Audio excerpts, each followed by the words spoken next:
Job Smith is the Lawnmower Man. A man Joe, come on, boy, let's go. Grass is waiting for you. with the mind of a child. Yeah, Cybo Man. He came to see me. Cybo Man. Comics, right? Yeah, Cybo Man. And a doctor Virtual reality holds a key to the evolution of the human mind. with a vision of the future. I have a game in my house that you might like to play. Would you like that? Yeah. Okay. That was really bad. Hello, everyone, and welcome back to A Theater Near You. My name is Kris Randazzo, and I'm joined this evening, as always, by all-powerful VR deity, Paul Giroux. My birth cry will be the sound of every phone on this planet ringing in unison. And fashion icon in oversized overalls, Sean Doyle. What? I'm just trying to hit it with the newly widowed neighbor. No big deal. So many thoughts. This month's letter was L, and we went with Paul's pick, which was Lawnmower Man. Is it better than King Solomon's Mines? Let's find out.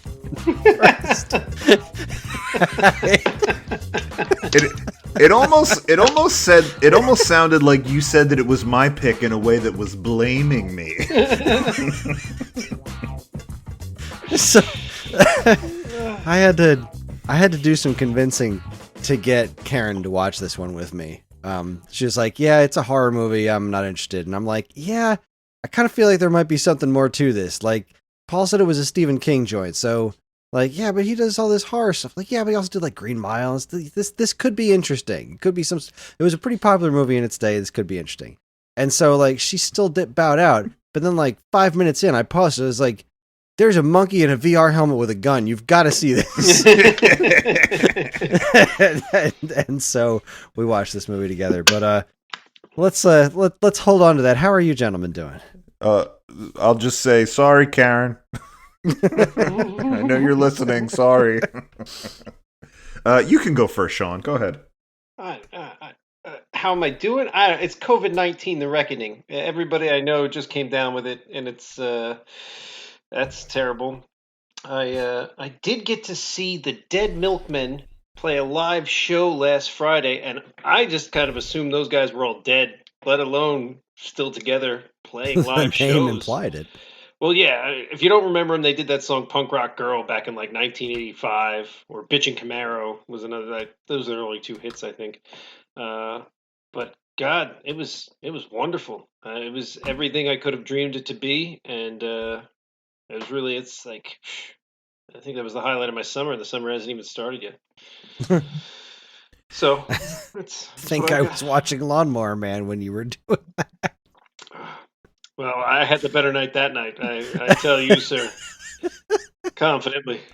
I think we were all texting when Sean was at that Dead Milkmen concert. Right, and yeah, I was out in a field behind my kid's school watching Encanto with like 100 children. They had like a movie night, and I thought that I had missed it because it was supposed to be for a weekend that I had to work, and I guess it rained that weekend, so it was postponed. And then we were like, "Ooh, should we go?" And like Nate got real excited. He was like, "All right, we're going." And like, it was cool. Like, the movie was definitely just shown by like a dude with a truck. Like, dude showed up with a truck and a projector and like an inflatable screen and like set it all up. I guess that's his like business or something. And then, yeah, like all the kids played on the playground until the movie started, and then everybody ran over to the movie. But I was not expecting the popularity of this movie. Like, I was not expecting 100 kids to all sing horribly in unison at some of these popular songs. Oh, yeah, man. That movie's huge. Yeah. I videoed some of it. It was an experience. Is that Disney? Now I got to go online and watch it. It's pretty good. It's all right. Yeah. It's definitely derailed, like, completely derailed Frozen in this house. Like, there's not even a remnant of Frozen anymore. It's just she listens to this Ellie, when she gets to pick the music, it's either the Encanto soundtrack or the oh God, I hate the soundtrack so much. Sing 2. Oh, we Bunch of haven't animals? we haven't seen Sing 2, but I hated Sing 1. And that is because, you know, it is about like the entertainment industry, and like they make it seem like the stagehands are like completely expendable, like Matthew McConaughey koala guy, like, you know, doesn't pay anybody at that theater, and then he like fires his whole crew, and then like he manages to set up these like elaborate singing scenes with like his buddy who's like a sheep, and, you know, running the lights. Like, I don't know, it's just I found it very insulting as someone who's in the entertainment industry. I really did not like that movie. Yeah, I was I don't even remember anything about the original. I just know that we recently watched the sequel and it was awful. And the soundtrack is all it's like you know, really earnestly singing pop songs and injecting meaning into them, and they're just vapid, and it's awful, and I hate all of it. I just hate all of it. And she listens to it all the time. That or Encanto, which is good, but like everyone loves that We Don't Talk About Bruno song, and really the song in that movie is the Pressure song. That's the best song as far as I'm concerned. That song's awesome. Yeah, that was the one where 100 children all burst out together in unison. Wait, hang on. Before we get off the topic of Sing, this is a Facebook post that I made in December of 2016. I said, "This is my corrected synopsis of the movie Sing. Warning, spoiler alert." I guess I thought that people would be annoyed if I spoiled it. Buster Moon, koala and terrible businessman, puts dozens of animal stagehands out of work and bounces their final paycheck. He tries to put on a singing concert show with two unknowledgeable stagehands.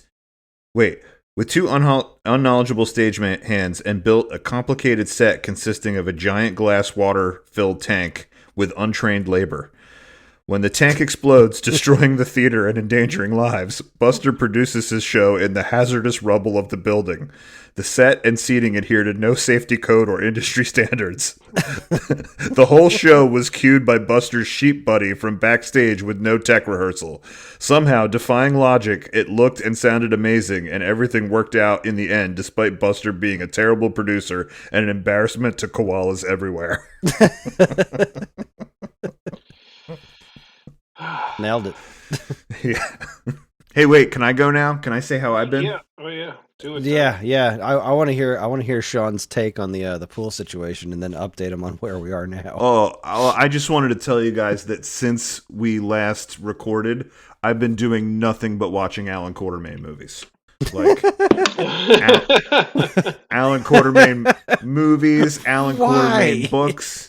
It's just been nonstop Alan Quartermain in my house. I created a Facebook page called the Quartermaniacs.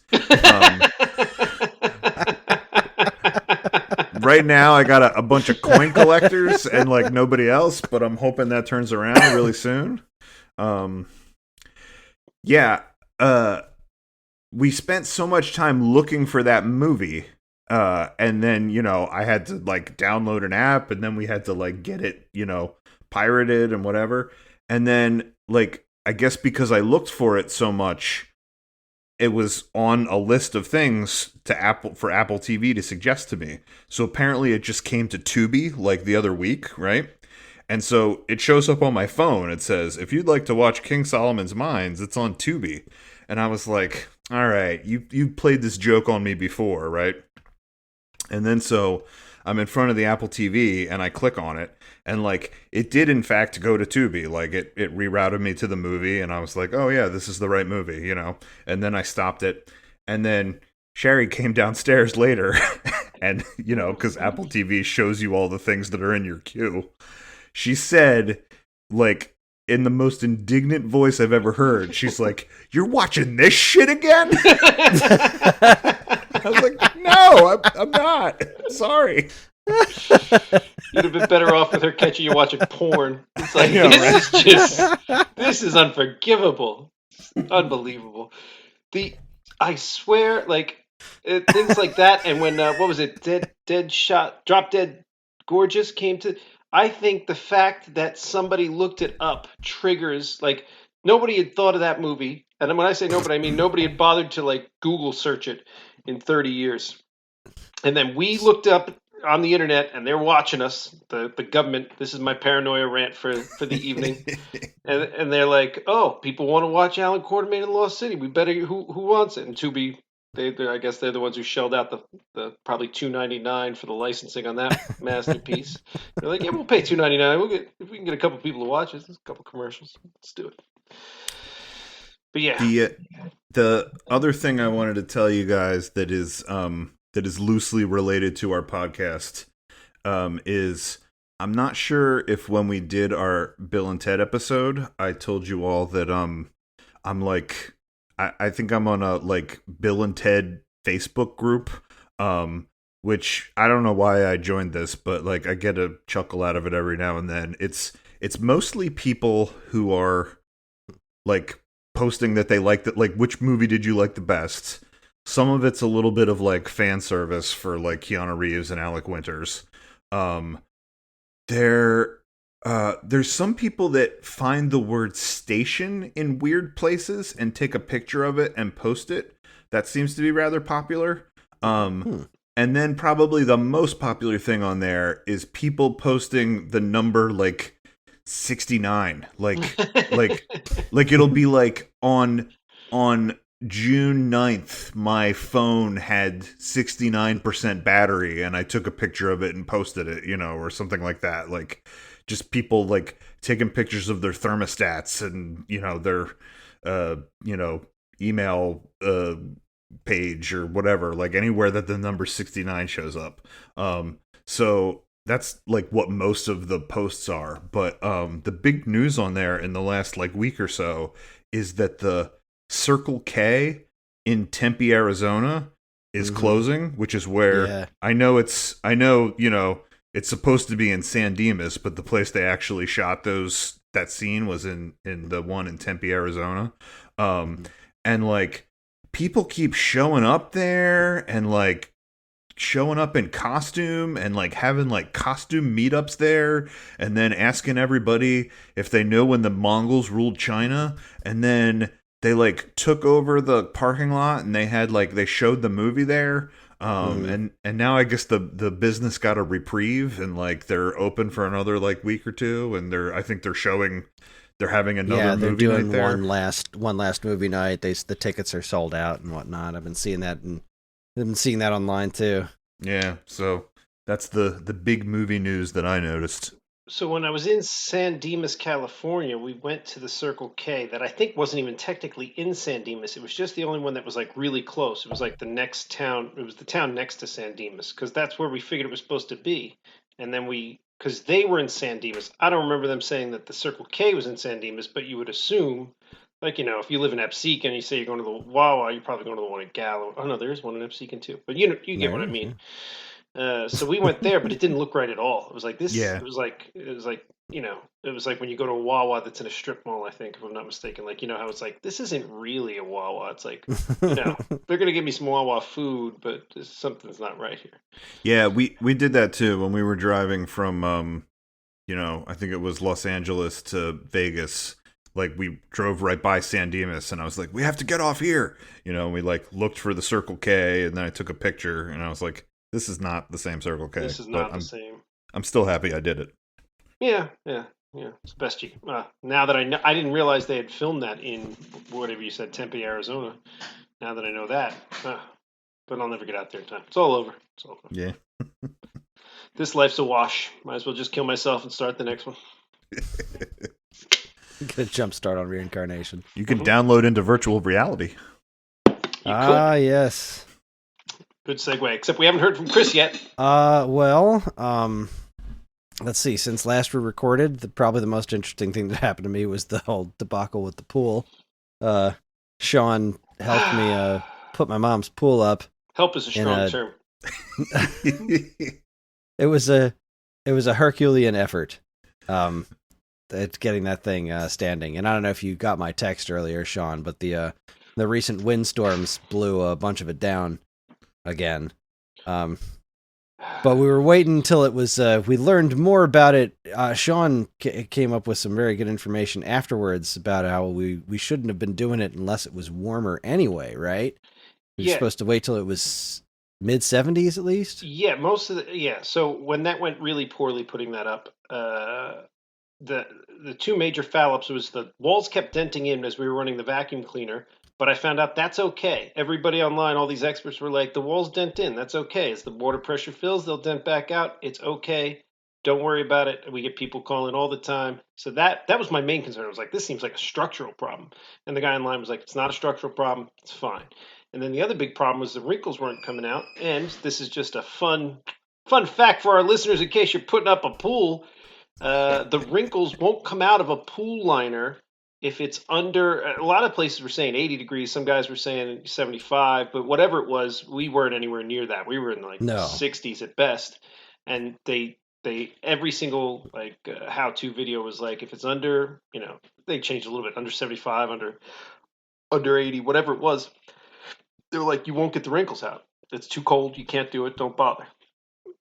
So those were our two holdups, and one wasn't actually a holdup. One was just me being nervous, and then the other one was an actual problem. We have to just wait that out.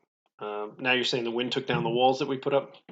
Some of them, yeah. That's my mom says it doesn't look like it's too difficult to get it back, but whatever we do, we need to have the army of people there to hold everything up.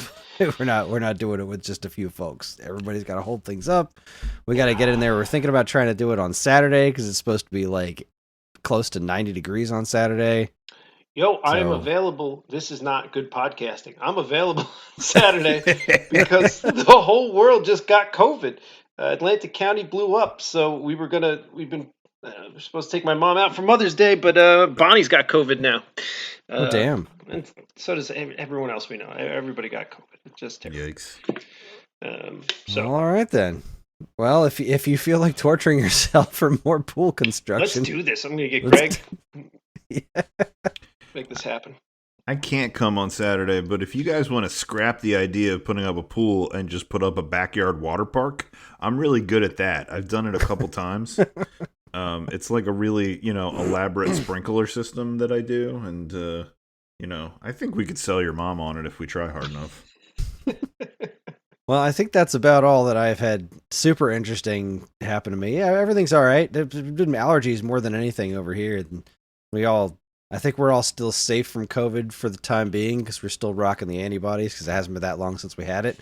But allergies have been a real 8 bitches on a bitch boat over here. So, let's talk about Lawnmower Man, huh? Sure, why not? Oh, wait, that's the other. I watched Labyrinth. Was that my suggestion? Whose suggestion? That was my suggestion because I had never seen it before. You suggested Land of the Lost. Land of the Lost. Oh yeah. Right. Oh, but you watched Labyrinth. What'd you think? I watched Labyrinth. I liked Labyrinth quite a bit. It was pretty rough around the edges in a lot of ways, but at the same time, it was every fault in the movie was so clearly, like, easily made up for by that Jim Henson charm and like the way everything interacted with each other. I thought it was wonderful. We showed it to the kids for our family movie night, and they thought it was pretty fun too. They actually stuck with it till the end, which they don't always do with live action stuff. So that was great. No, I thought it was a pretty wonderful movie. It was really freaking weird. Yeah, it's really weird. It's one of my favorites. I mean, I think it's like 8 or 9 on my fantasy list. Like, it's way up there. It's a brilliant children's movie. It's a brilliant fantasy film. It's got that Jim Henson charm, and the music is actually really good. A couple of those songs will get stuck in your head at odd times in life. Dance Magic Dance, yeah. Dance Magic Dance is the one that's the one that popped right up into my head. David Bowie is a gift to the human race. Although, considering it's a kids movie, we could have tucked it back a little more. I'm just saying. Maybe made the pants just a little bit baggier. It's a kids movie, Dave. Come on. Just come on. They need to see this. So, I liked all the creatures. I didn't, and this is gonna sound like a really stupid thing to say, but I didn't expect it to actually be in a labyrinth. like I don't know what I was expecting, but I wasn't expecting it to just be Jennifer Connelly trying to figure her way through a labyrinth. Yeah. And I probably should have expected that because the movie's called Labyrinth, but I knew nothing about it going in other than it was a fantasy thing. I thought like maybe the labyrinth was a part of it. I didn't realize that was the whole movie. It's a very well titled film. Yeah, it's pretty aptly titled. Was it? Yeah. Is it weird seeing your girl Jennifer Connelly as a little kid? You know, she was very cute, but little young. Yeah, it was. I'm a big fan of Jennifer Connelly, and so that was certainly an interesting experience seeing her so young, and she was I guess as an actor she hadn't quite hit her stride yet. But I was gonna say that like there are some scenes in that where you're like, oh man, it got a lot better for you. Yeah, she definitely improved. I mean, geez, how old was she when she did that? She must have been. You know what? You say that, but I will remind you of this. Really go back in your way back time machine in your brain hole and think about girls in the 1980s who were like, what's she supposed to be in that, like 14, 15? Yeah, probably. Give or take. I feel like her bad acting in that kind of lines up perfectly with what I remember 14, 15-year-old girls doing at that time. Right? Like they just seemed overly dramatic and fake, right? What's that? And mid to late 80s, right? 87, 88 or something like that. 86. I think that's where her acting seems the most jarring too, is before she goes into the labyrinth when she's pouting about everything, the little brother and all that stuff, right? Like there's sometimes where you're like, oh God, like she's so whiny, you know? She was 16. That's how old she was when she did that. Well, I mean, that's how old she was when it came out. She was born in 1970, and Labyrinth was 86. So, in my memory, that's what young girls were in 1980. Like, I mean, you know, that bad acting is what they were doing. Like, that was just who they were. All right, then she nailed it. Yeah, no, I feel like she did. Knocked it out of the park. Yeah, she was not super likable in the beginning of the movie. No, I loved it. I'm so glad I've seen that now. I'm glad I can cross that off my list. All right, good work, Kris. Oh, she's in Top Gun Maverick. Was she in the original Top Gun? I don't think so. Yeah, I don't remember that. When was let's see, Labyrinth, Some Girls, Ballet, The Hot Spot. And she was in Rocketeer.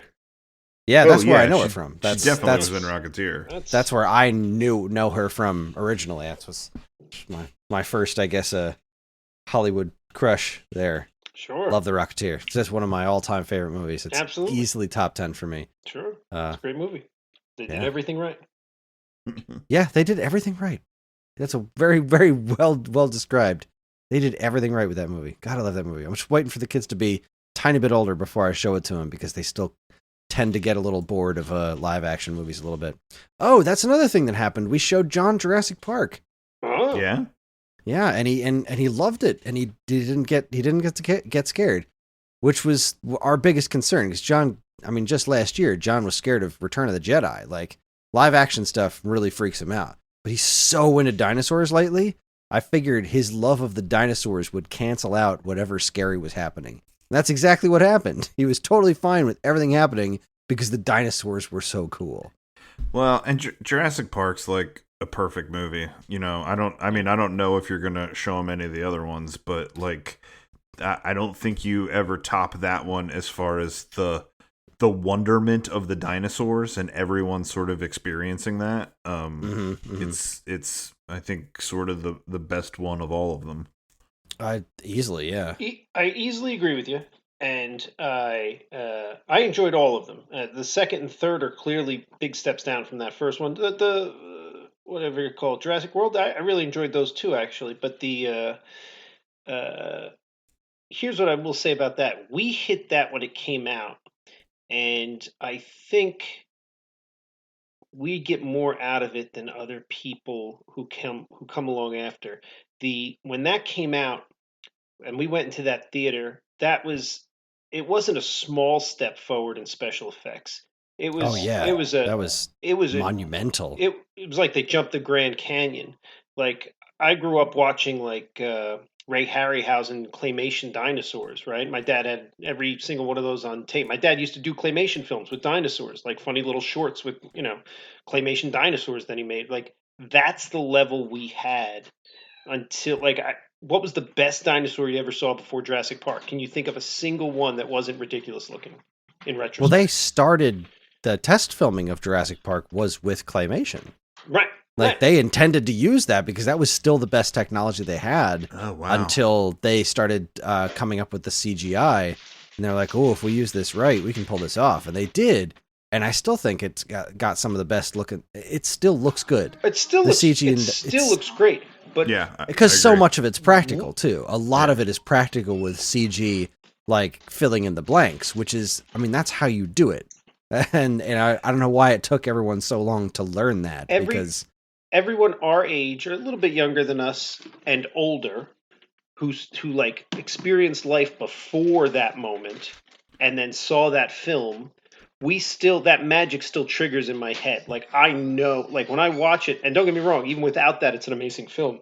But I don't know the kids today get the same level of magic because today any crazy thing you can think of, and I'm sure I've said this before on our podcast, it's only been 10 episodes, any crazy thing you can think of in your head, a virtual world with demons coming out of someone's nose and turning into a butthole and eating a cheeseburger, whatever thing you can think of, a Netflix film, a straight to Netflix film has the budget to do a fairly convincing graphic of that.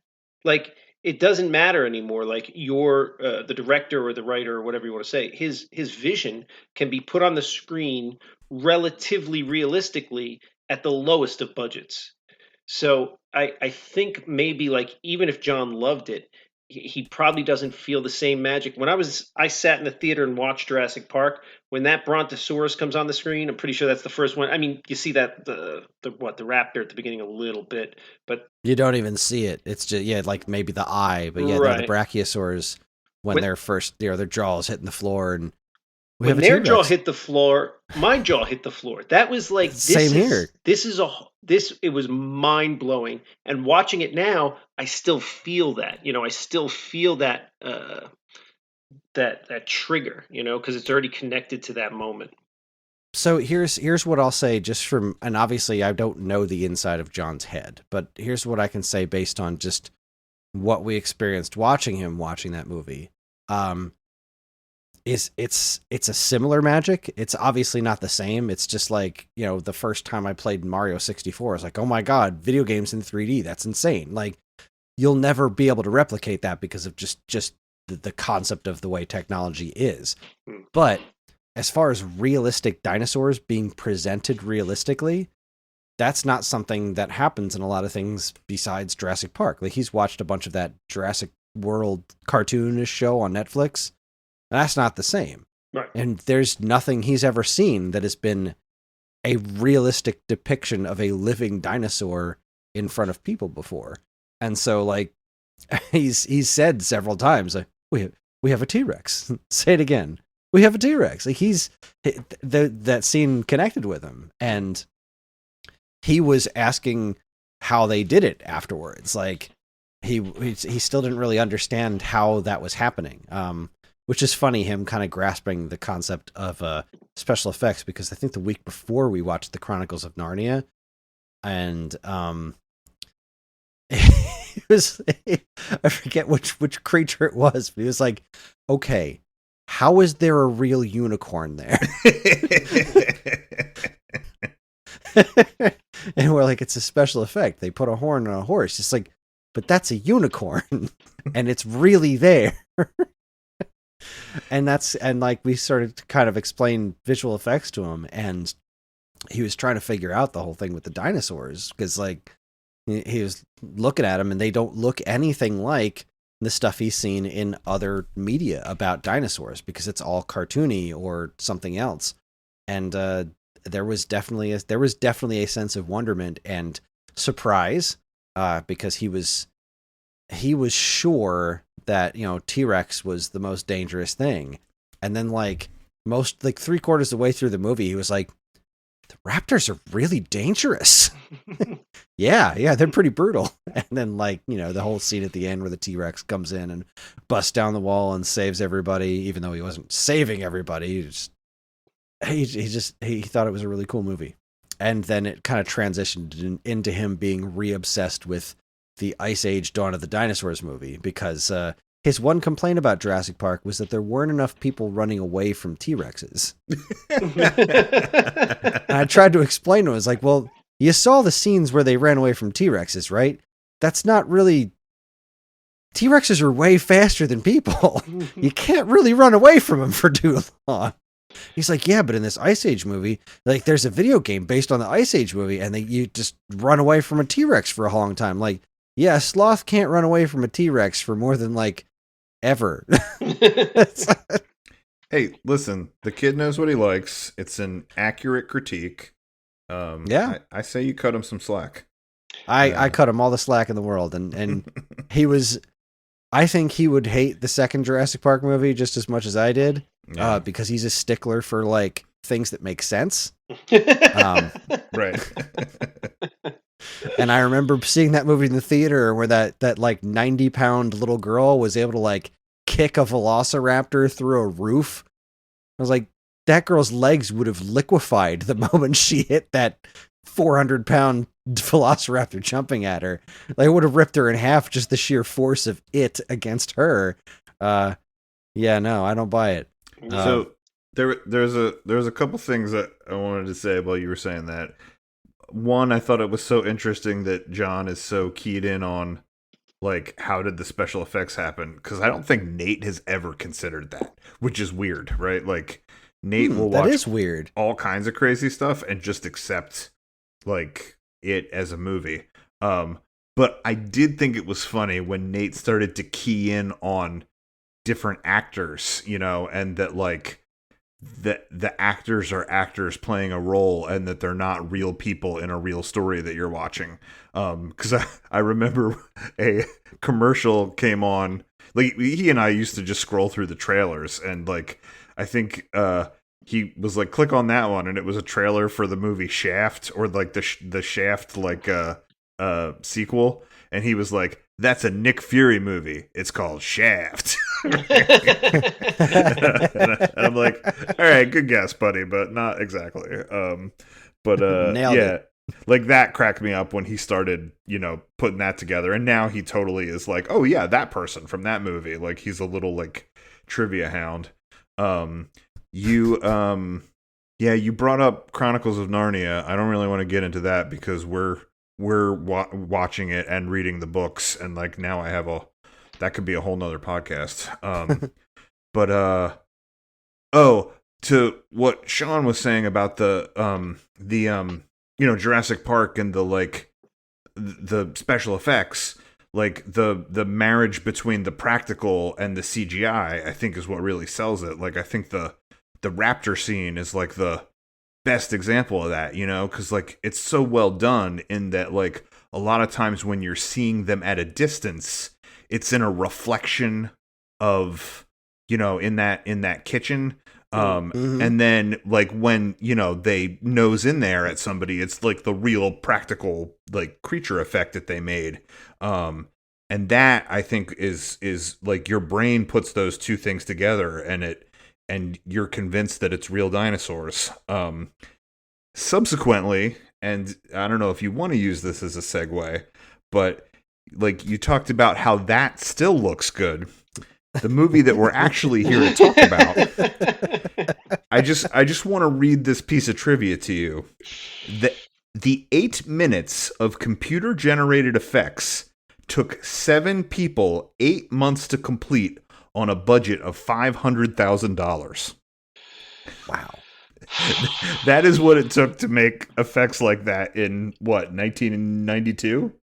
Yeah, I feel like most teenagers could probably do it on their phone these days, right? I mean, I couldn't do it. I mean, it would take me some time to do it. I could probably get it done with my laptop, but it would take me some time.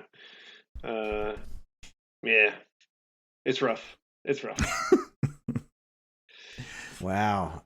And like just a few years later, we had TV shows like Reboot and Transformers Beast Wars that looked just as good, if not better, than what we saw in Lawnmower Man. The progression really, there was like a big arc, like it was a steep learning curve there, right? So like 2-3 years before this, you had like nothing, right? I mean 1980, what computer generated effects were there? There's nothing.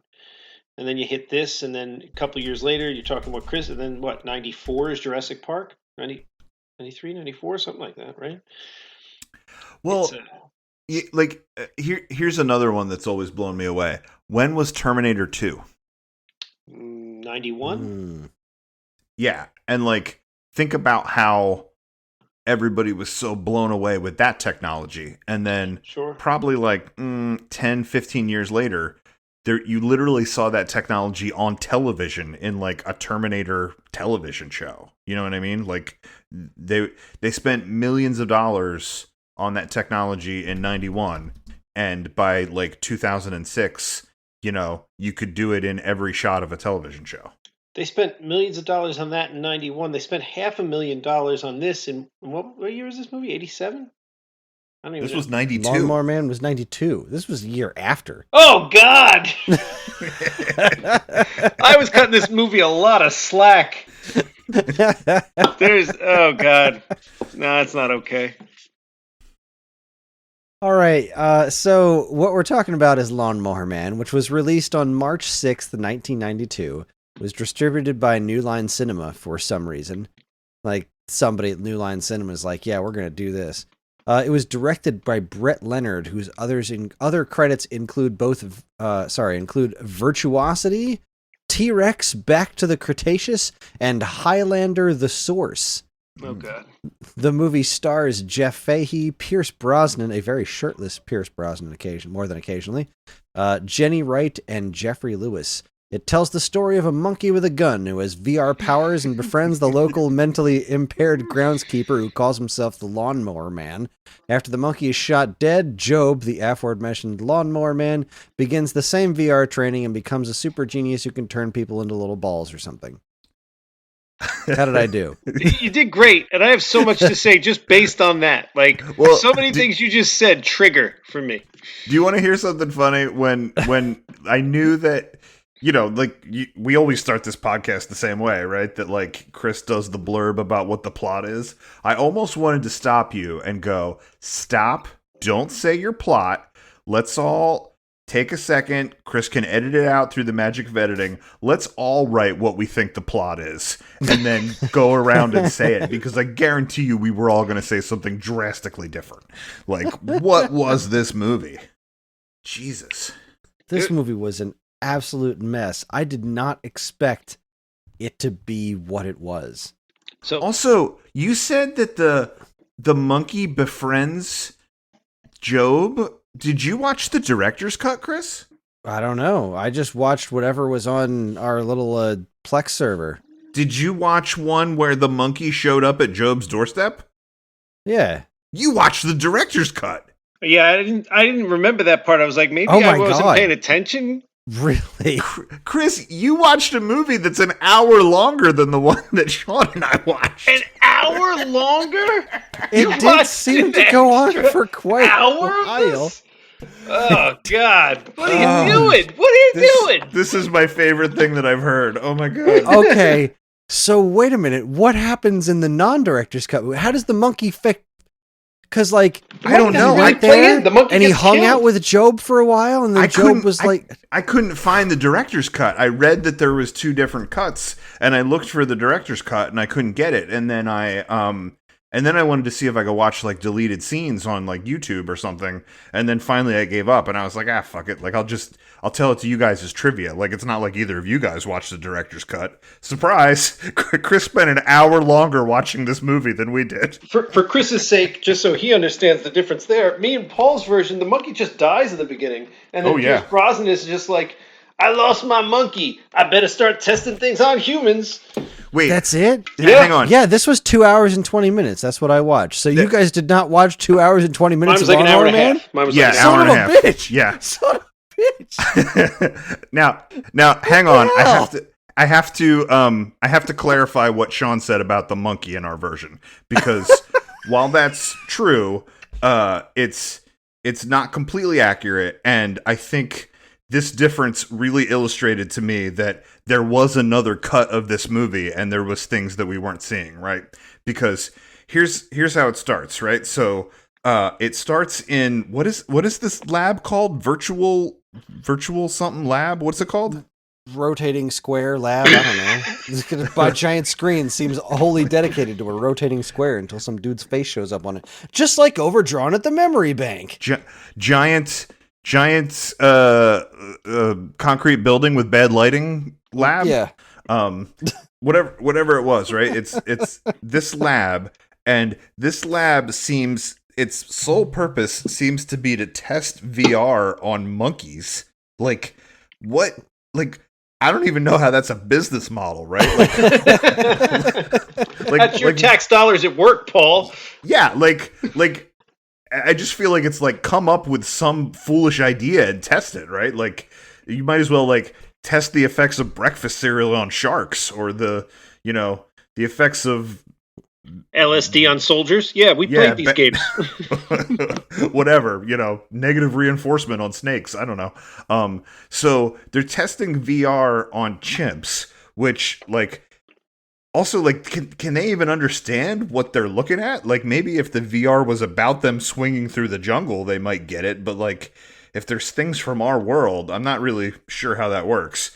I mean, did they really go through? Did they show the chimp running around killing everybody and then escaping at all? They showed the chimp running around killing everybody, right?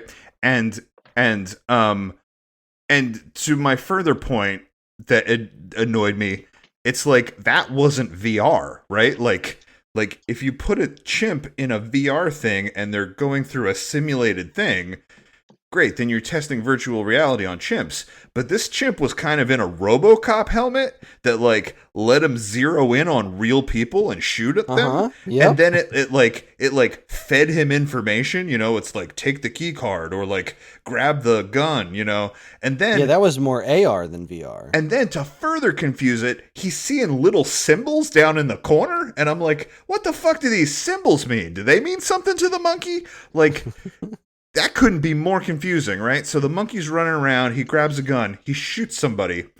That's basically where the monkey scene ends. And then what happens after that is Pierce Brosnan shoots up in bed as if he has just been having a dream, a nightmare, in which his chimp killed somebody, right?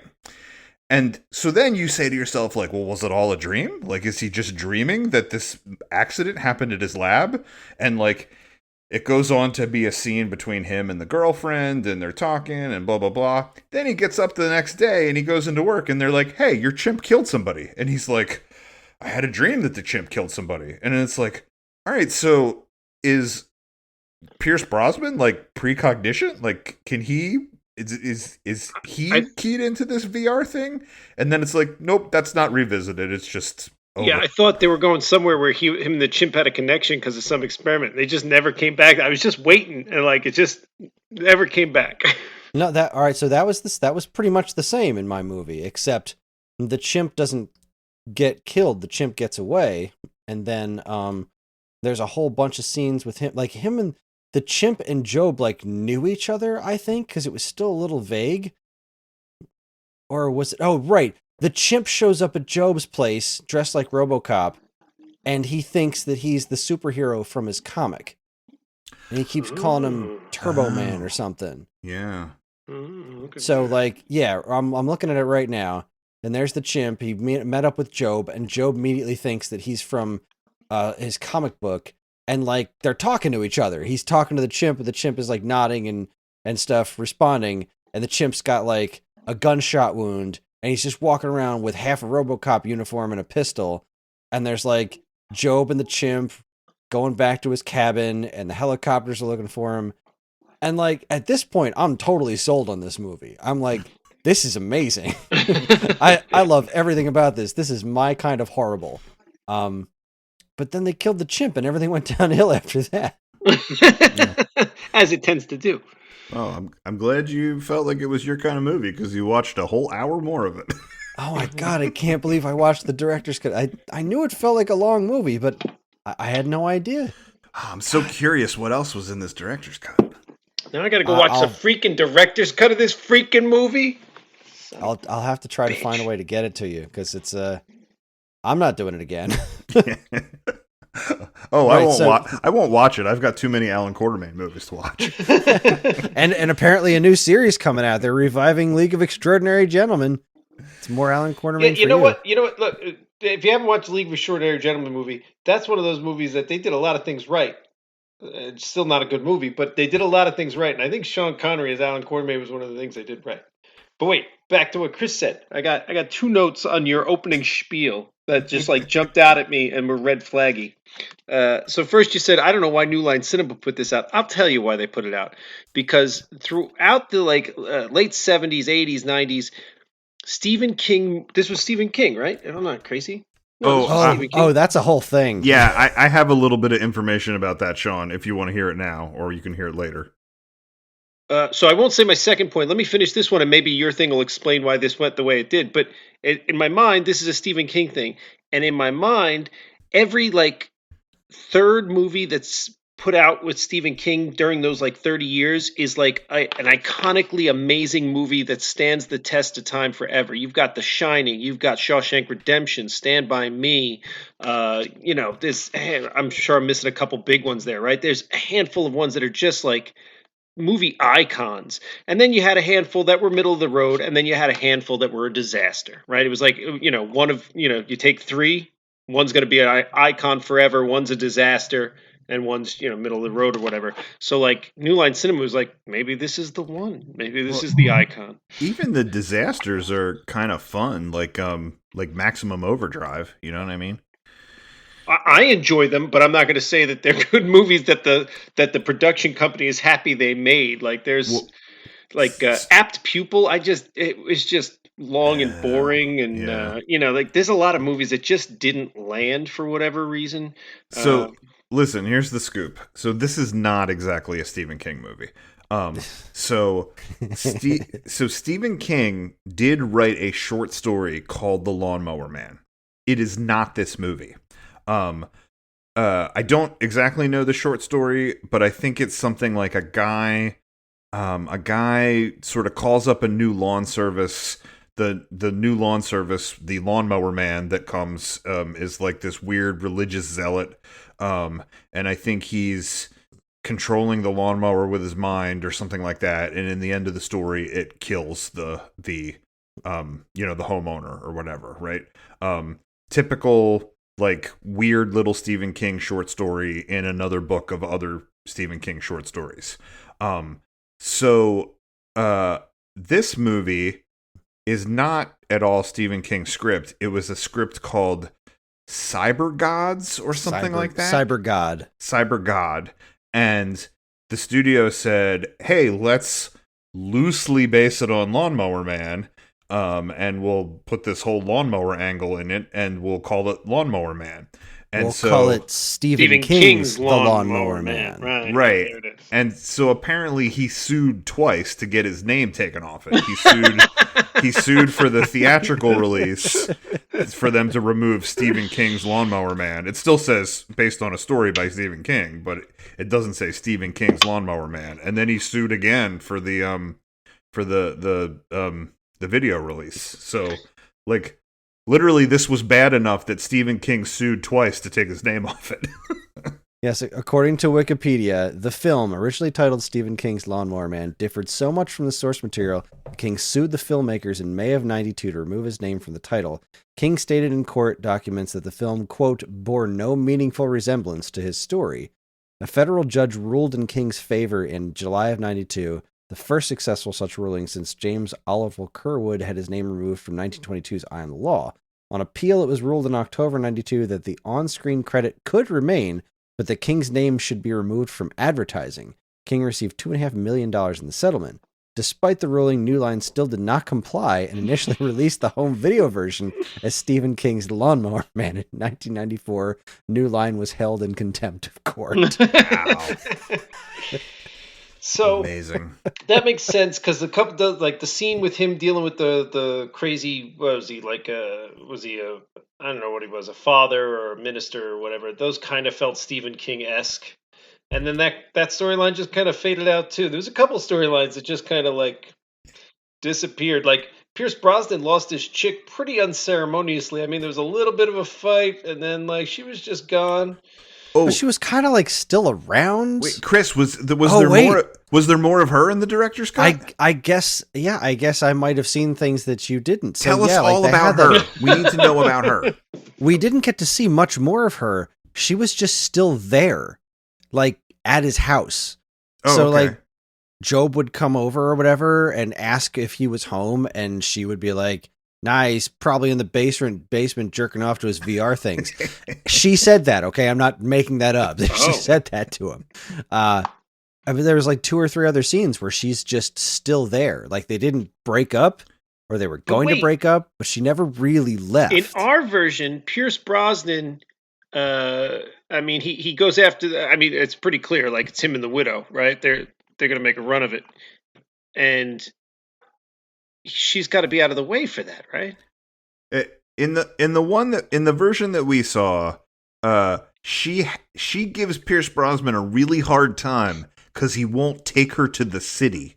You know, Yes. that's like her That's big their thing. fight. She wants to Yeah. go to the city. She mentions that a couple times. He won't take her there, and then yeah, they have another fight, and then at one point she's literally walking up the stairs from the basement, and her face is out of view, and they added some dialogue where she says, "Goodbye, goodbye, Angelo," or whatever his name is.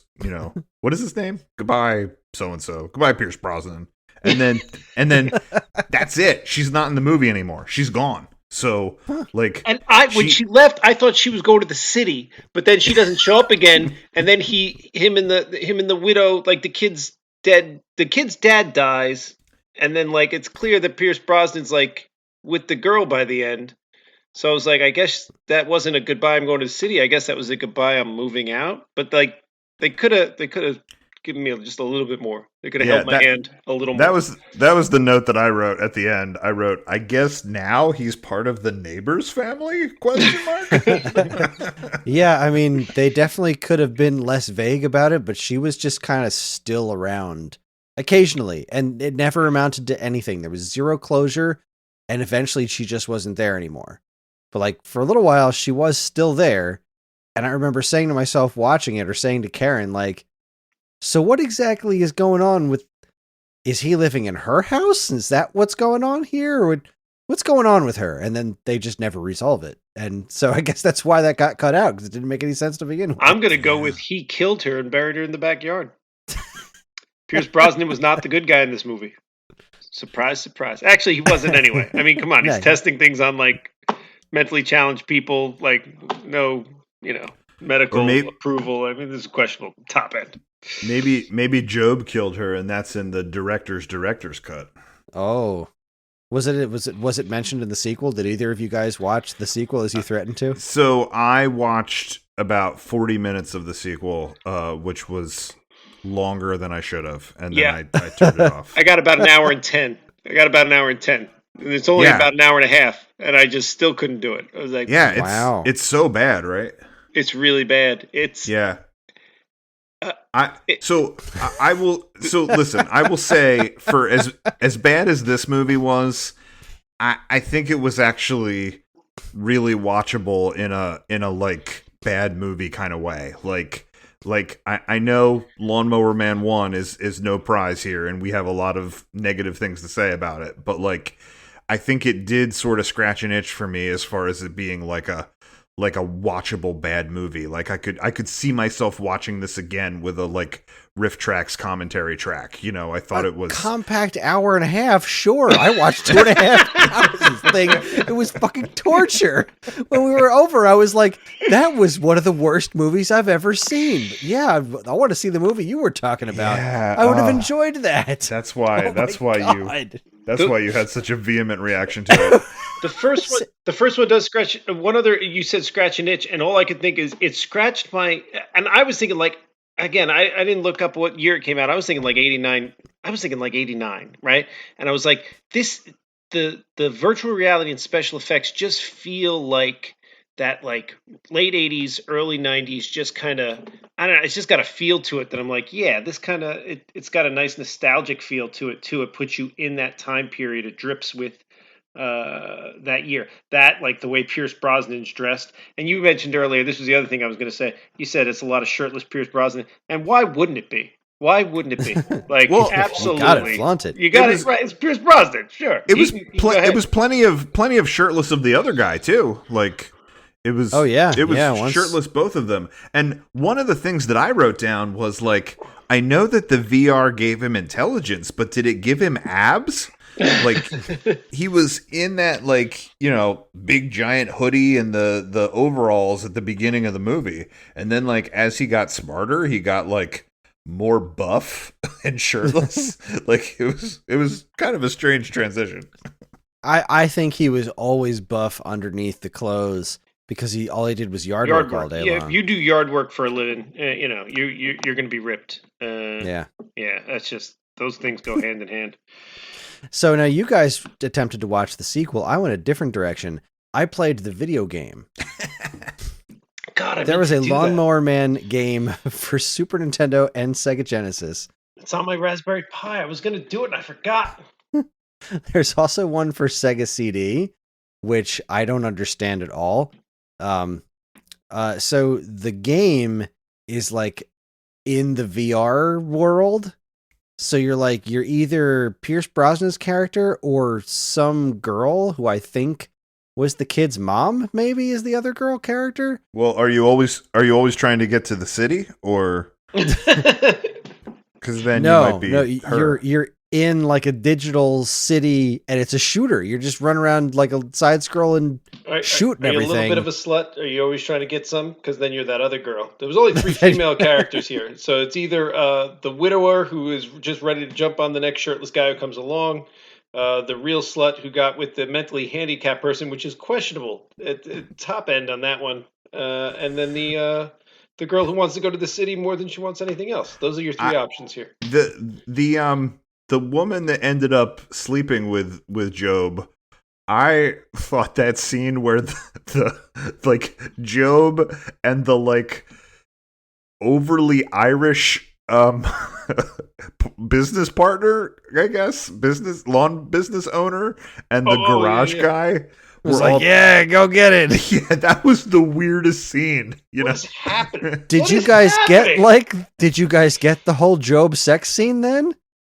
There was a Job sex scene. Yeah. Okay. All right. Yes, you would think that wouldn't make right. You would think when chopping down the 2.5-hour movie to an hour and a half, you would chop out the sex scene that seemed questionable by everyone involved. It was like, I don't know about any of this. This is. It was uncomfortable to say the least. Yeah. So the video game's not great. It's not terrible, but it's not great. Can you play as the monkey? No, you can't play as the monkey. That I was about to say that. Right. Yeah. Now there is a Sega CD one, which is amazing. As far as I can tell, I've just watched a video of it, but it's one of those like just watch a video kind of games, and it seems like the plot is the business. Basically, every character from the movie, including the monkey, got sucked into the VR world, and you have to jump in after them for some reason. It makes even less sense than the movie, I think. But it's a thing. So when you say video, you mean like that mystery detective one where like it's all like that. Video? Oh, yeah. They take like scenes, but they took scenes from the movie and added even worse special effects to them to make them into the video game. It's really something special. Sean, do you want to explain Lawnmower Man 2? You watched more of it. Oh God! Yeah, what the hell is it about? So they have a great system in the beginning. They're like they show you the explosion from the end of the first one, and then they're like they show you them recovering a body. You know, some firefighters, EMS guys come into the rubble and they recover a body, which we saw deflate to nothing in the end of the other one. But whatever. See, I assumed that somehow Job became digital and then uploaded himself into a different body. That's not what happened? Oh, God, is that what happened? They didn't make that clear at all. I don't know. So, right, when the phones ring at the end of the first one, you assume he's just in the digital space now, right? But in the second one, why would he trap himself? Well, anyway, in the second one... Wait, hang on. I have two things I want to say about that. First of all, yes, he did deflate in the first one. Like, I thought that was so weird that when he went into the digital sphere, it was like all the volume was sucked out of his body. Like, that literally made no sense. But then the other thing, and this would have made such a better movie, right? Or I don't know, this would have made a better ending, right? Like, remember how he was in there and he kept trying to find the port to get out, and like, I guess he just barely got out before the building exploded? It would have been cool if he didn't get all out, and then like the Job that was in the digital world was like the old dumb Job. Like that would have been funny if all those phones rang and then like Pierce Brosnan answered and he was just like, "Can I mow your lawn?" You know?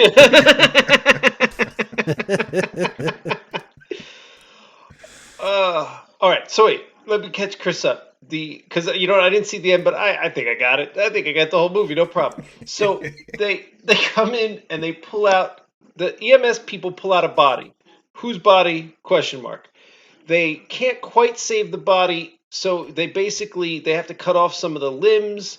He's got no legs, and he's deaf and dumb and you know, all jacked up, right?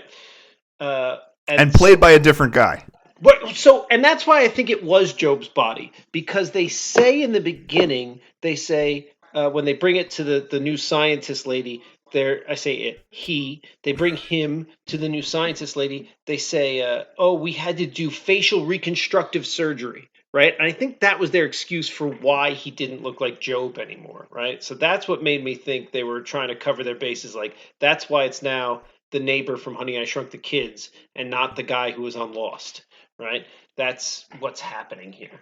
So then they give you like this real force-fed, quick idea that there's some sort of virtual reality super world being created, and the scientist guy who created it doesn't want any part of it anymore because it's bad and the corporation's bad. And then they jump ahead what seems like 50 years into the future, because LA is like this dystopia now, but then it's the little kid from the first one and he's like 2 years older. So LA really took a hard swing from like whatever that first year was, 93 to like 97, because it's basically Demolition Man in LA. But the kid is still a kid. I mean, he's what, like, I don't know, 15 in this, and he was what in the first one, like 11 or something, right? So this is like 4 or 5 years later at most. That kid's going into this crazy virtual reality world, and he finds Job, and Job's like, "You got to find the doctor because I need his help. I'm going to die." And then he finds the doctor who's making the better virtual reality world, and he gets him to go in, and we find out that Job's actually evil, and he wants to take over the whole world and control everybody and make everybody live in virtual reality or die. So he's trying to trick the doctor to get this information. And the doctor is played by a guy who kept looking like that Mr. Blonde from Reservoir Dogs, but it wasn't Mr. Blonde. But he kind of looked like him, and he didn't act as good. And that guy's not the best actor. I mean, he's all right, but he's not the best actor. And then, there's a bunch of explosions. Job turns against all the other bad guys, takes over the whole world, and I assume at the end, which I didn't watch, not Mr. Blonde somehow stops him from achieving his ultimate goal. Yeah. They do the whole fire sale thing from Die Hard 4 where, like, you know, Job infects the, you know, everything. You know, he's making ATMs shoot out money, and he's turning off people's credit, and he's making the power and water explode and all that nonsense. So, I don't know. Yeah, that seems accurate. Also completely unwatchable. Yeah, just bad. I mean, the first one, when it turned on, however it was filmed, it really felt like an early 90s TV show. Like, if you ever saw that show Time Tracks, which was hell just yeah. like, yeah. I loved it. It was terrible. But that was such a good show. It was not. I loved it. Watched all of them. It's not a good show. Don't say the enjoying and good are different. Wait, where can we find that somewhere? Can you watch it I anywhere don't still? know. Probably not, because they might have just been like airing them as they filmed them / wrote them. I don't would know that anybody totally- recorded. I would so watch that show again. Chris, did you watch that show? I think I've seen it before, but I haven't watched a lot of it. I'm trying to find where it's available right now. He was from the future, and he had to come back to the 90s to collect criminals who have traveled there to like escape their like sentence in the future. And he was armed with like a car alarm that shot pellets and a like credit card that was a supercomputer. Right. Who It was a lady? amazing. Because why wouldn't it be a lady? But the there's Alexa. Basically, he had an Alexa in his credit card, which is where we're at now. So, but the that show, and I think that was put out by the same production company that did The Sentinel, which was like a guy who had good seeing and good hearing. Like that was legit the extent of his powers. He was like Daredevil, but not blind. But the something about, was that UPN or like, I think it was like, oh God, WB or UPN. It was Yeah. one of like the second-rate networks, right? Yep. And however they filmed their stuff was very reminiscent of how this movie was filmed. It just felt like that, or Highlander, the TV series, or something like that. Like it just felt like a second-rate early '90s TV show. It was the same camera quality, the same attempt at directing and producing. The only thing that differentiated this at all is you had you had Pierce Brosnan. I mean, he's a good actor. He knows how to act, in my opinion. I don't know, he can do it. And his acting wasn't bad, but everything else about it was very just TV show quality. And it feels like there were so many Stephen King movies, and I know you just explained to me this wasn't Stephen King. There were so many Stephen King books that were made into TV movies. It was surprising to me in retrospect that this wasn't one of them, right? Like you had The It and Langoliers and Tommy Knockers and a couple other ones that were The Stand, right? Yeah. And I really enjoyed those. I mean, The It, I watched the TV movie The It at least 100 times as a child. I am not exaggerating. When I was like 4 or 5, which is too young to watch that movie, I watched that movie constantly, just on repeat. The Stand was good too, and this felt like that. It felt like more like a TV movie that somehow got released to the theater. Yeah, the like all the production quality that you're talking about, I thought the same thing about the lighting in that VR institute. Like I was like they couldn't have installed some lights in the hallways, like they like you know what I mean? It was like the scene will be lit when the doors in the hallways are open, you know, like yeah, there's something else you said that I wanted to respond to too. I don't know what it was. Sorry, I'll think of it.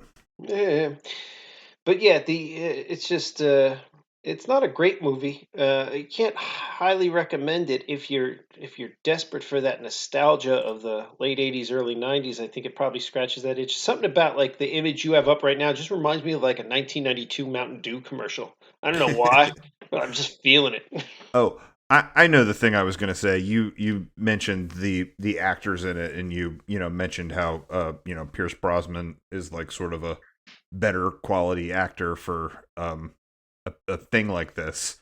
I thought that the guy that was the Lawnmower Man. Let me put it this way: I'm not going to say he was good, because I think that when he was sort of the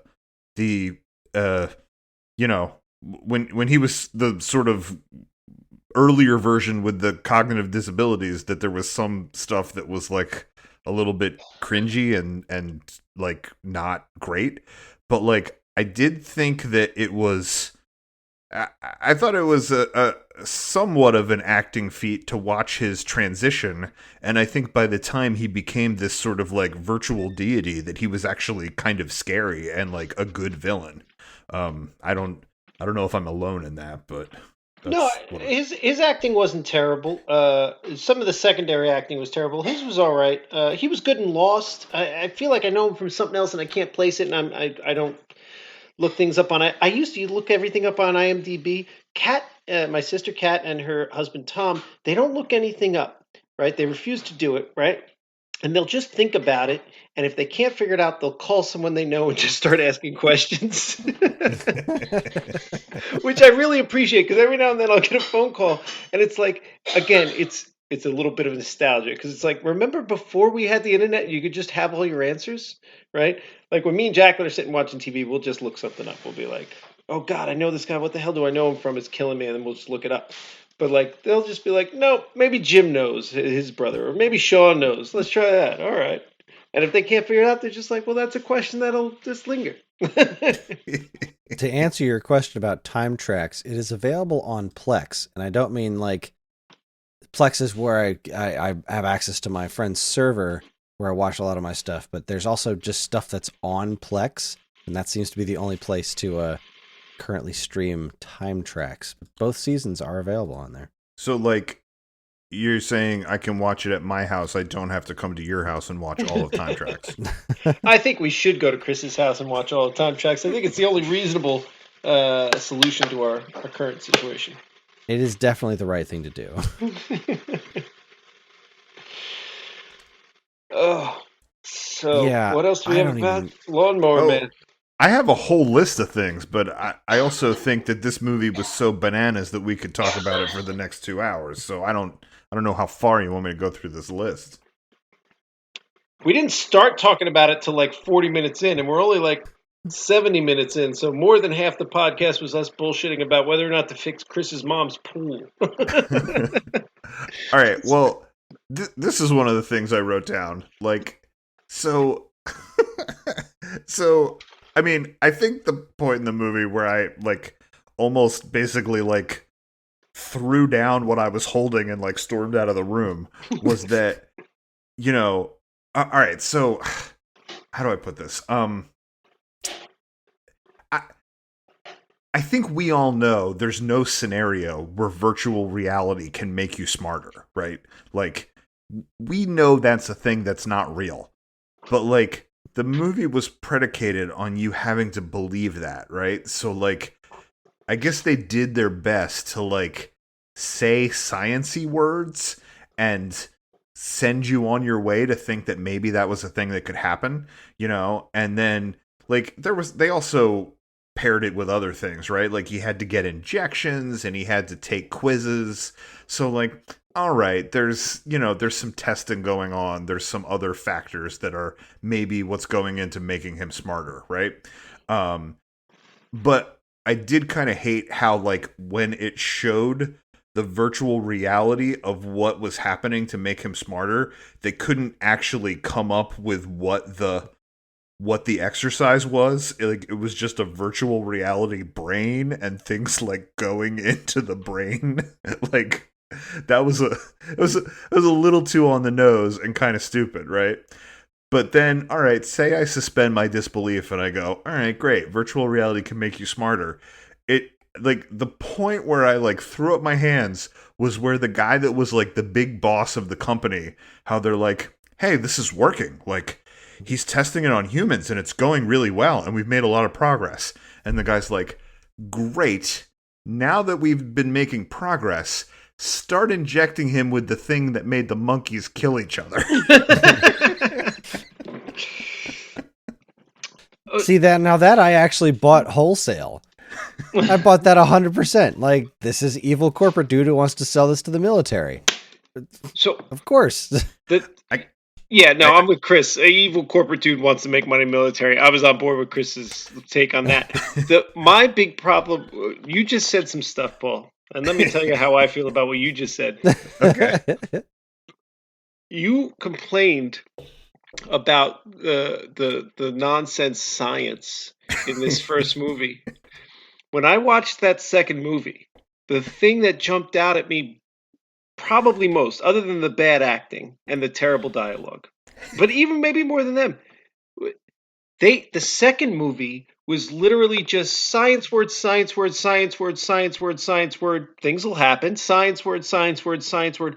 Like, I'm not a sciencey guy, but I know some of the words they were using and like understand the meaning of them. Not all of them, but some of them.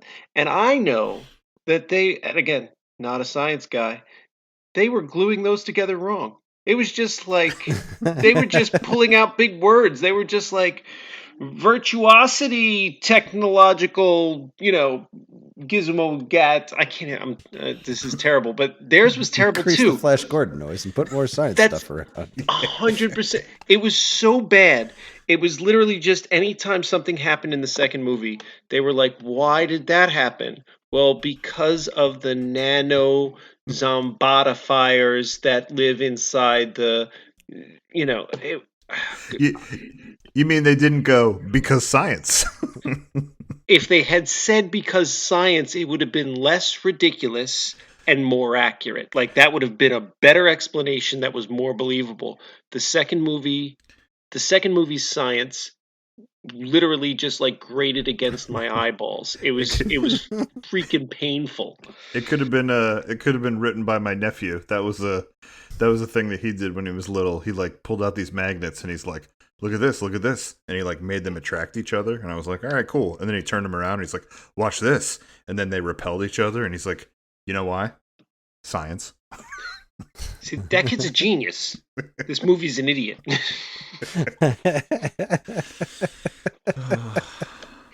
So yeah, in comparison, the first movie is it's brilliant. They're 100% working with me. They were like, we're putting drugs in them.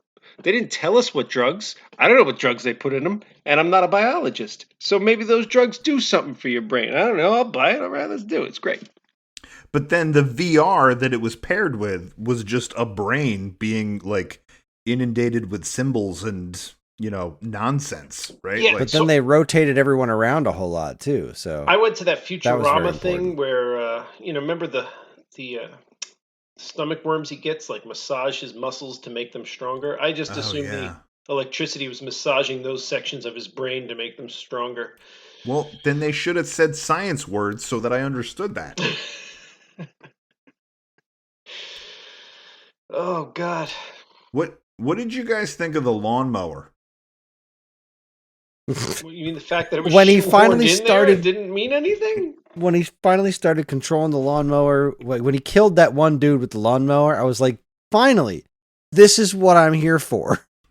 I'm here for him killing a dude with a lawnmower. All right, and he did it exactly once. This was my experience with all of the murders, right? So the movie started, not long after the movie started, we meet the priest, who I think is the brother of the landscaper guy, right? Like, yeah, like so. Although one of them sounded very Irish and the other one sounded like less Irish, right? But so yeah, Karen pointed out, like, wait, why does one have a really thick accent, the other one doesn't? Yeah, I also can't really figure out what was going on there, right? Like he had some cognitive disabilities, but then he was also awarded by the state to the church to be cared for, and like, were those two separate things, or was he like given up because he was like not smart? Like, I could have used a little more explanation, right? But like, obviously the priest treats him awful, that he's got a, he's almost like a slave there, and he lives in a shack, and he is not well cared for, right? Did they show him the priest beating him in your version? Yeah.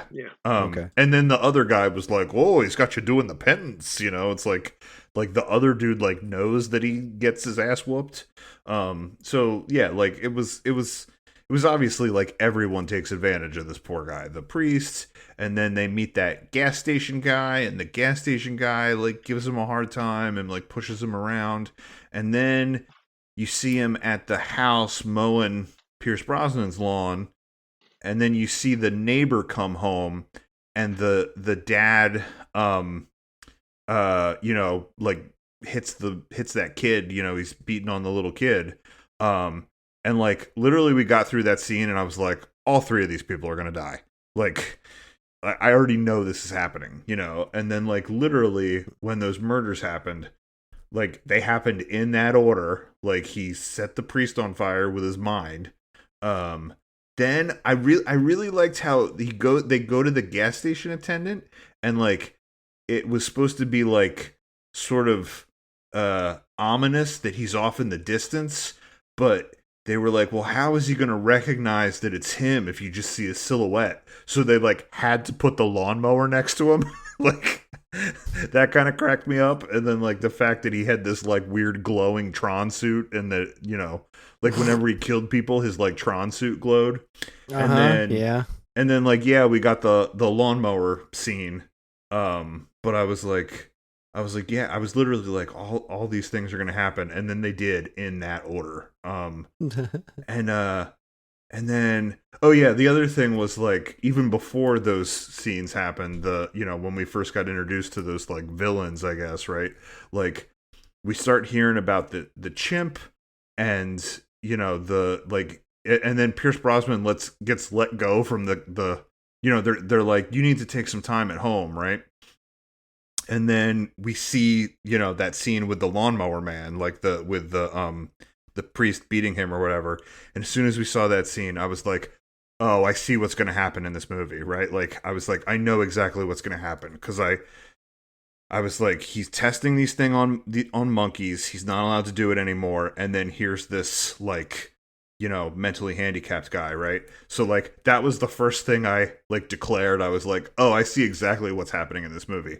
And Sherry turns to me and she's like, what's happening?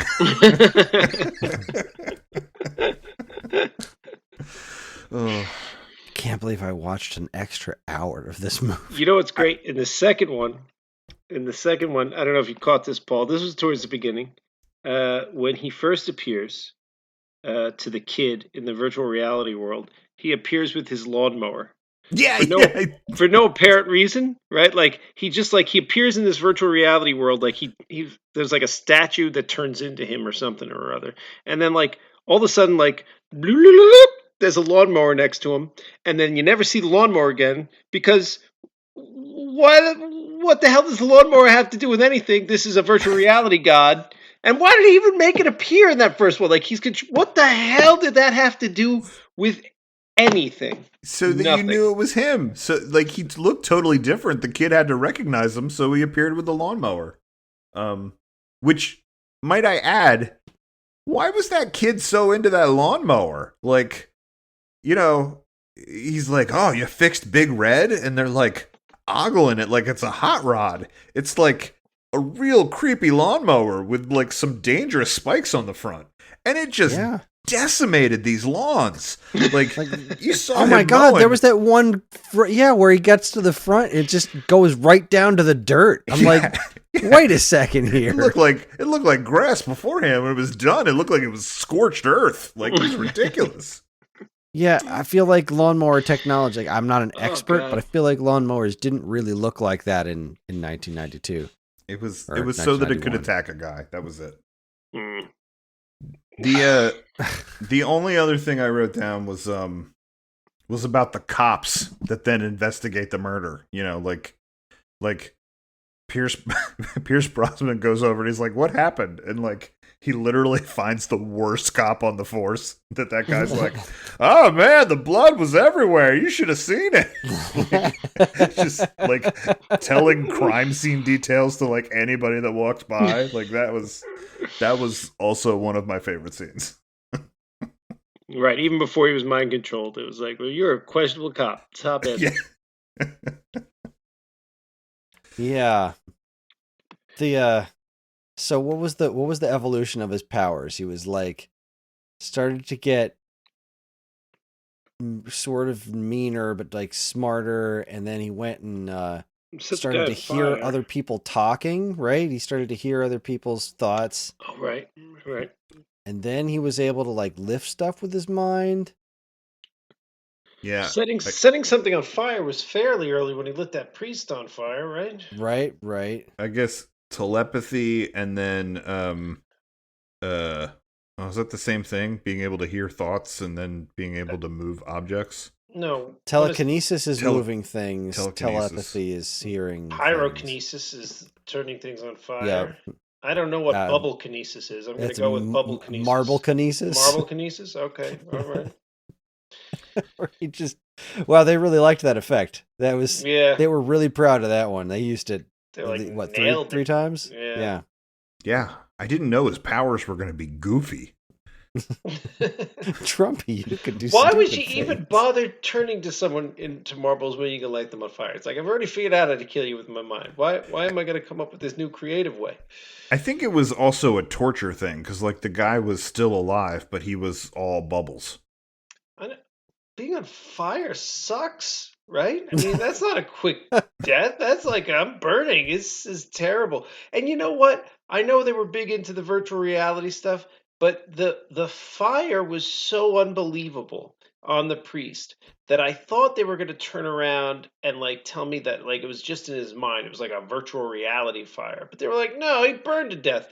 I'm like, you have better fire effects. Like I've seen better early 80s man on fire effects. They used like a real computery digital fire effect to burn the priest with. I was like, why? Why are you doing this? Like you can do better. I feel like what you just said could be applied to most of the movie. You can do better. More of the why are you doing this? There was so much of this. Now, granted, I watched a much longer version of this movie, but there was a lot of it where I just kept thinking, why is this a thing? You know what? Why is this happening? Yours was longer, but it sounds like you had more of the monkey parts, and that was like the best part. Like RoboCop monkey. The monkey was like the solid like 20 minutes or so of the movie was monkey. Oh man, we had like 5. We had like the opening credits. I think we got 3 minutes tops of monkey. Yeah, it was I figured limited. if I've invested 20 minutes into this monkey situation, that I'm in for a monkey related movie, and then I wasn't, and I was sorely disappointed by that fact. There was then 2 monkeyless hours after they shot, and they brutally murdered that monkey. He was like trying to get away, and then he's up on a tree trying to jump away, and these dudes just mow him down with these machine guns. And they show this monkey puppet getting pumped full of bullets and blood's everywhere, and it's really, really disturbing. And Pierce Brosnan is there. He's like yelling at him, "No, don't shoot him! Don't shoot him!" Then he kicks one of the soldiers, and it doesn't seem to matter or anything. And then like Job and him run over to the monkey's corpse, and that's where he takes his VR stuff from him, I think, and starts using it on his own before Pierce Brosnan shows up. And I don't know, it's all weird. You know, I don't get it. Everything you're telling me about this monkey situation is sort of like familiar in the back of my mind, and I think maybe I saw that version at some point. Again, I'm sure I saw this movie like in the theater. This was an Alan Kiefer movie. He talked his parents into driving us to the movie theater. And we bought, I don't know. We probably snuck into it, honestly. But the monkey situation sounds so familiar. I think I did see the director's cut at some point. Well, now I feel left out. You don't. I cannot believe I sat here. I'm still so upset about it because it was hard to stay awake through, and I was like, I gotta finish this movie. It's getting late. Why is this movie so long? Because it's not listed anywhere on the Plex server as being the director's cut. This is just Lawnmower Man. I just thought this was what it was. I don't mean to delight at your misery, but that does make me chuckle. I'm sorry. No, it is legitimately funny. So, well, I'm done. I am done.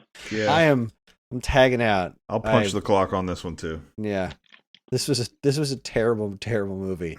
I really wish I watched the shorter movie. I probably would have had a little bit more fun with it, and been a little bit less angry at what movie followed 20 minutes of monkey with a gun, because if you're going that hard with monkey with a gun and you still have 2 hours of movie left that's not monkey with a gun, I really feel like you've oversold me on the beginning of the movie, and everything else after that was a letdown. I guess I'll say to our listeners, if we're talking about if we would recommend this movie, I would say I would recommend the not director's cut if there's some some joke commentary that you could put with it, because I think it is a rather watchable bad movie, but a bad movie nonetheless. Sure. I do not recommend the director's cut under any circumstance. I think we should go Son of back a and make bitch. our own cuts right. of all these Well, movies, especially this one. I mean, just all monkey version. I think there's a great cut to be made of King Solomon's Mine and Lawnmower Man, combining them into the same. Definitely. And the camera can pan up and it can say, "The Institute for Monkey Torture." Oh, what was his name? Lutz. Lyle Lutz. No. Barry Lutz was the Barry guy Lutz. No, Barry Lutz interviewing was him. he was the host. And wasn't the Dr. monkey's, Crank. Dr. Crank. wasn't the monkey's name Bobo? Bobo, yes. Bobo. It's like, Extensive monkey torture. All right. So for our listeners' sake, we're referring to a state sketch. You should go watch it. It's Barry Lutz interviews a monkey torturer. Yeah. That's probably the name of the skit, right? I mean, I think it's just called monkey torture, but all right. I could be wrong. Anyways, it's time to move on to everyone's favorite part of the show, where we figure out what we're going to watch next.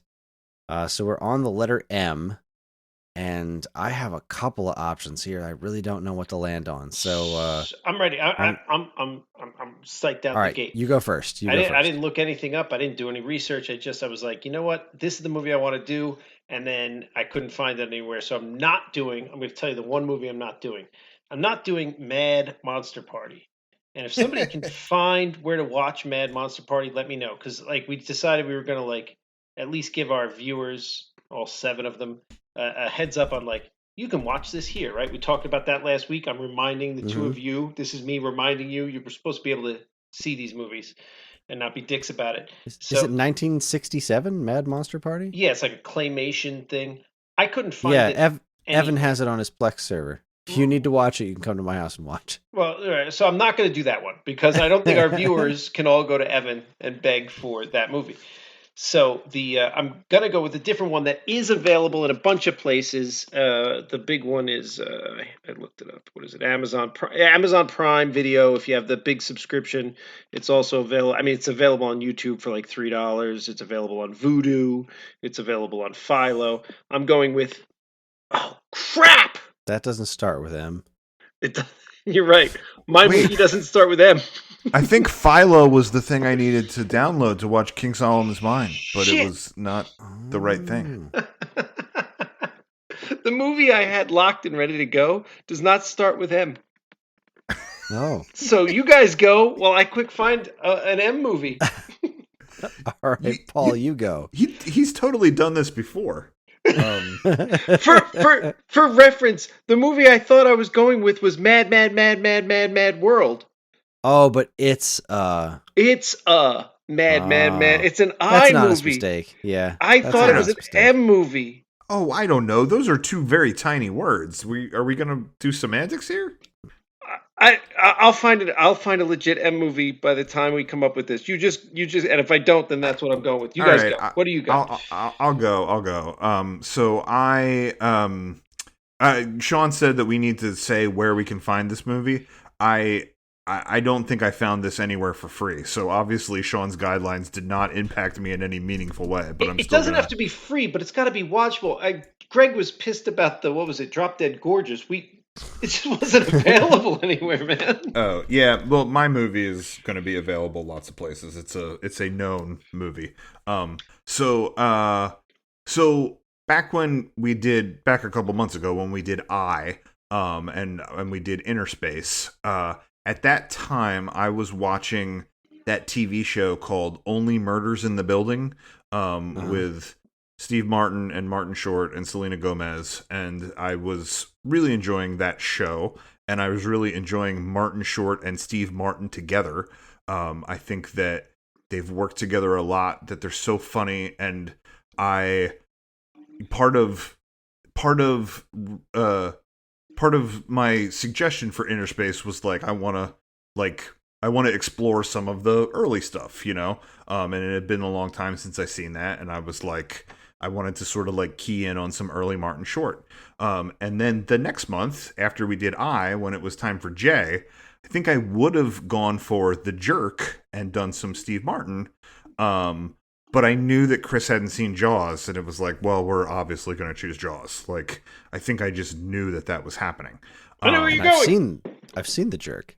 Yeah, and I've seen it too. But there's a lot of Steve Martin movies that I've seen, but that I've sort of seen piecemeal or like on TBS in the middle of the daytime. And, I think I just want to get sort of a like window into some of his like early comedy. Cause like, he's done he's been a big movie star in a lot of things, but then like when he was, in the like 80s and early 90s when it was like, and 70s when it was like, this is a Steve Martin comedy movie. I think there's a lot of weirdness to be mined there. So I kind of saved this pick for M, and I'm going to go with the Man with Two Brains. Okay. And again, I couldn't find it on any free thing, but it's definitely on, you can rent it from iTunes or, Amazon or any of those things. What was that Martin Short movie we watched? Inner Space. Oh yeah, Inner Space. Yeah, I just said that, Kris. For some reason, I got confused. Confused Inner Space with another thing in my head. It was like, oh wait, no, that is that. Never mind. What is that show then that I was thinking of? It was Inner Space. The only killers in the building, only murderers in the building. No, it wasn't that. It was this really weird sci-fi show that had Trace Beaulieu and Joel Hodgson in it. Other Space. That was it. There it is. Sorry. That's a really weird show that is fantastic. It's called Other Space. It premiered on Yahoo Screen, so nobody watched it. But it's incredibly bizarre sci-fi comedy. Okay. If you can find it somewhere, watch that show. Fair enough. Ran for one season, and it's great. Okay, well. All right, I've narrowed mine down to 2, and I'm just like... I'm going to go with the movie that see, I kind of... All right, I'm just going to go with the more recent one. It's probably not going to get picked because I think it's kind of a boring pick, but I don't know what other excuse I'm ever going to have to watch it. There was a new Matrix movie, and I didn't watch it. Oh, God. I don't want to watch that again. Oh, you saw it already? I saw it, too. Yeah. I didn't hate it as much as a lot of the reviews did, but I didn't like the third one. I loved the first one. The first one's a gem. Yeah, first one's all time. The second one's a lot of fun. I think if you go into it with an open mind, you can have a lot of fun with the second one. The third one's a little rough. I thought the fourth one was better than the third one, but not by a lot. All right, then I rescind that, and I'm going with my gut. I've never seen the Masters of the Universe movie. Okay. Nice.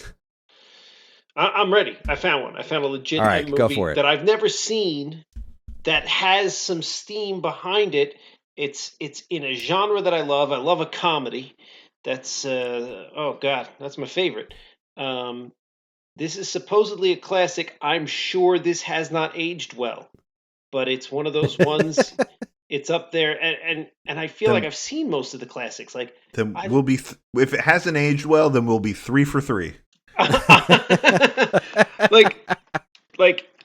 You think of like Caddyshack or Stripes or something of that era that's amazing, right? And I enjoy Caddyshack, Airplane, Stripes. These are some of my favorite movies. I freaking love these movies. They're great. I've never seen, but I've often heard of the movie in the same sentence with some of those, Meatballs. I knew that's where you were going. I've never seen that either. Never seen it. So I have a feeling that it has aged worse than the others. I feel like it's going to be super offensive and not as funny. But that's really not based on it. I haven't seen the movie. I don't know. Maybe it's great. Isn't that one of those like like spying on girls in the shower kind of movies? I think so. That's Animal House, and I do enjoy Animal House. I don't know that it like Caddyshack's better, Airplane's better, so on and so forth. Porky's, was that another one that was like Porky's, that? Oh, maybe right. that's the same. Yeah. I think I hear these.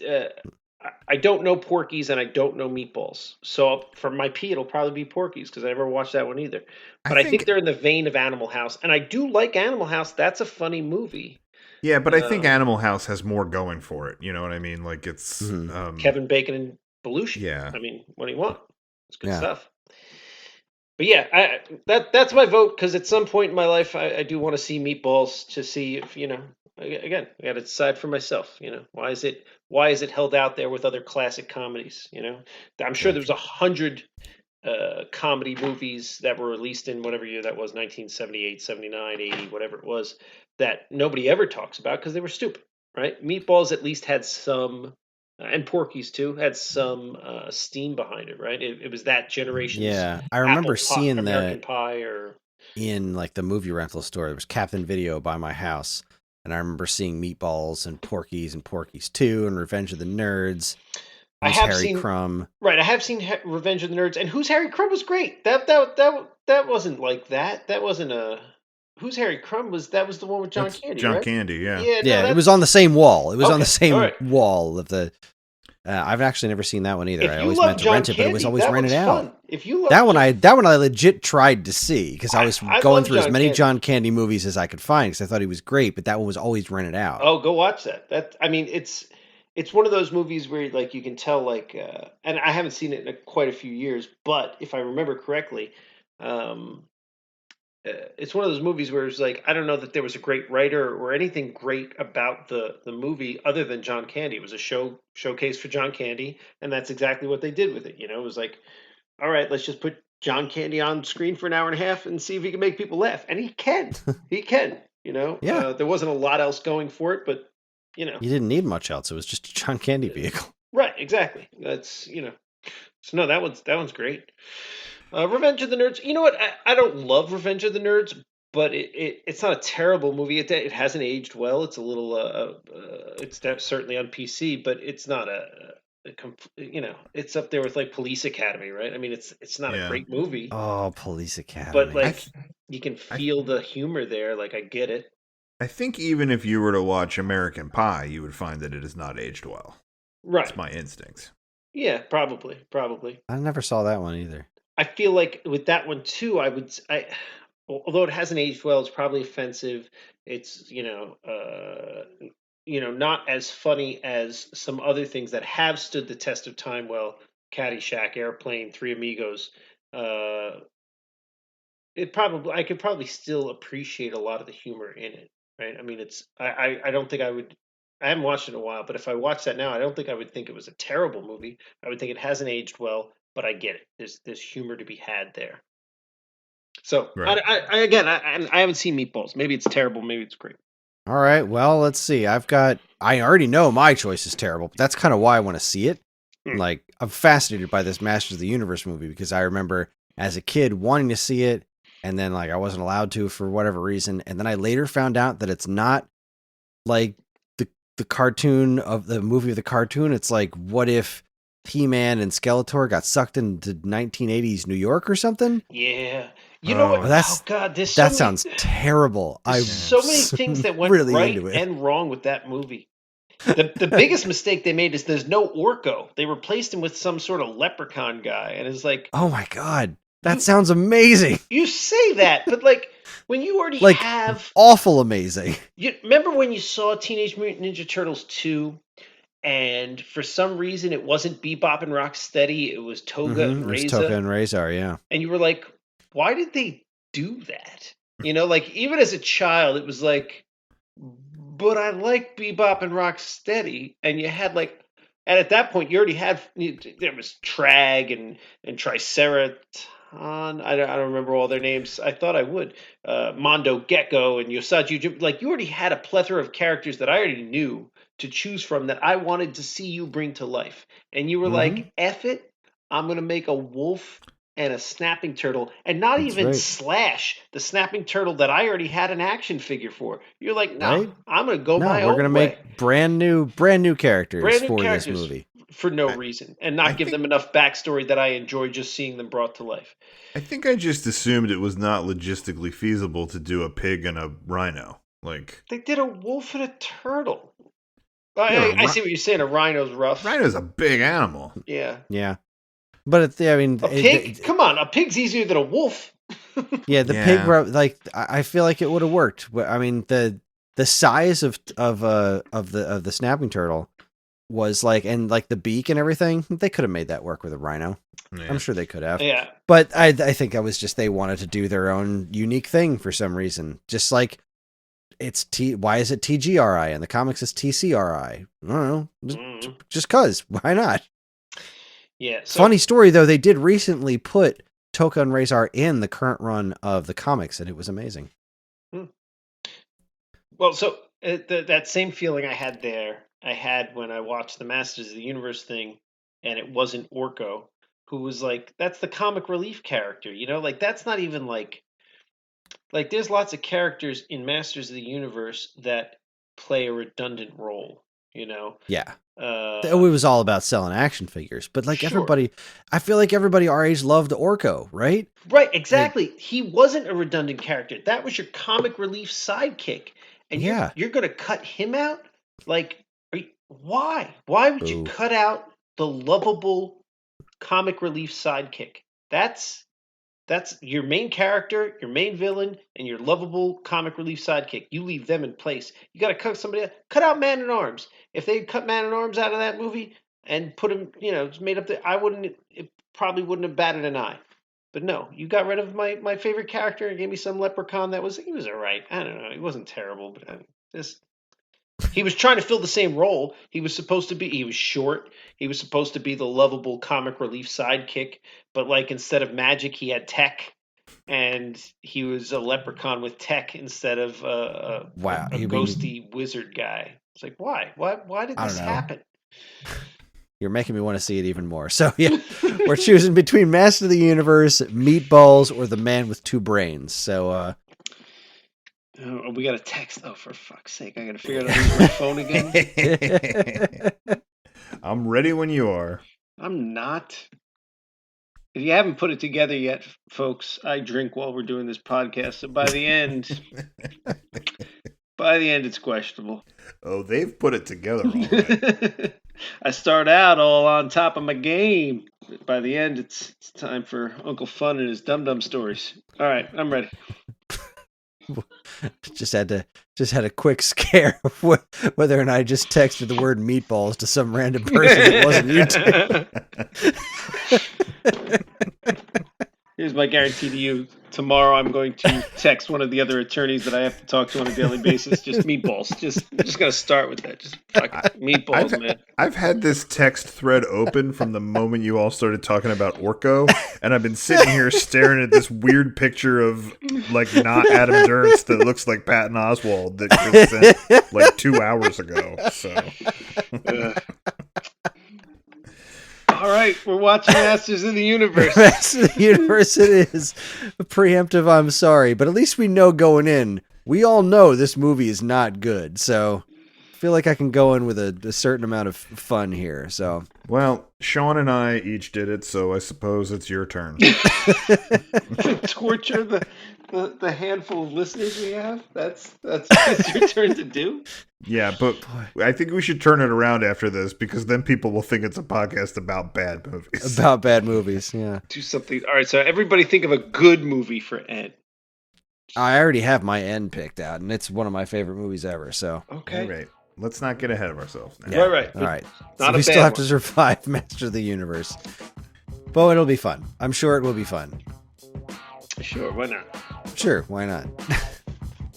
It's always a good day to start drinking. It's not too late for me, right? Absolutely not, sir. All right. Oh, wait. Master of the Universe is, I believe, available on HBO Max. Oh, fantastic. So a theater near you is a part of the Geekade Podcast Network. If you'd like to get in touch with us to share your comments, movie suggestions, or whatever, you can send us an email at mail@geekade.com. We can also be found on most social media outlets and the official Geekade Discord server, all of which can be found in our show notes. Thanks for listening, everybody, and we'll see you next time in a theater near you. Technology! Technology! Goodbye. Don't get sucked into the virtual verse.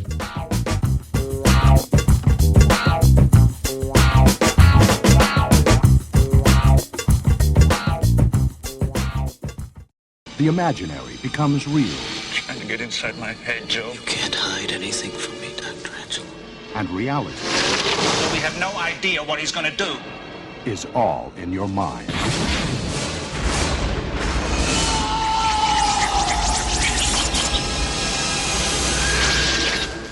The Lawnmower Man.